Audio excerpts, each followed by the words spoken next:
In my experience, when something good happens, something bad always happens either before or after it. And that was the case with my Washington, D.C. trip. The day before the trip, something happened which I haven't talked about. Something awful. Something terrible. It's hard for me to talk about even now. My iPhone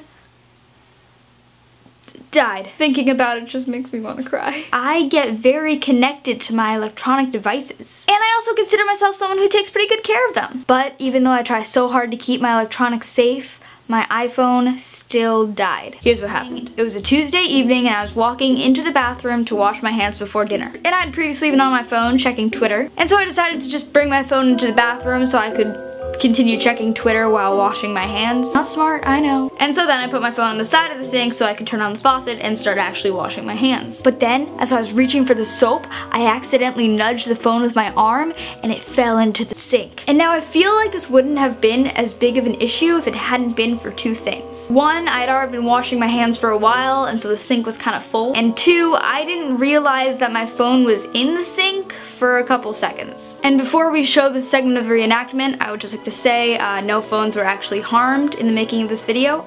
It's just a stunt double, works fine, don't worry. And yes, Connor Franta is on my lock screen. Feel free to judge me. If you still feel like this may be hard for you to watch, you may need to look away or cover your eyes.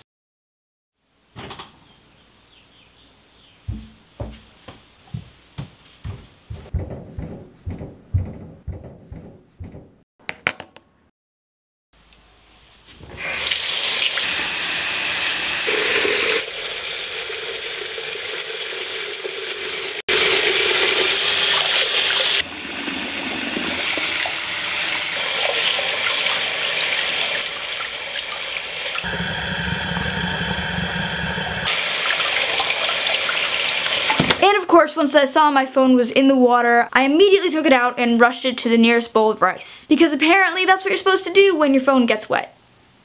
I don't know why.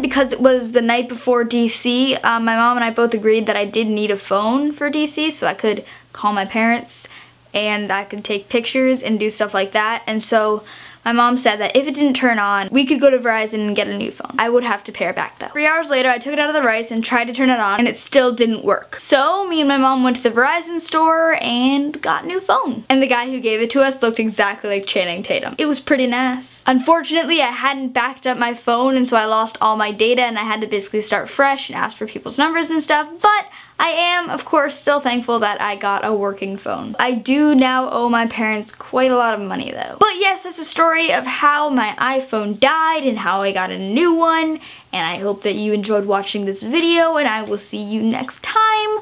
Okay, goodbye.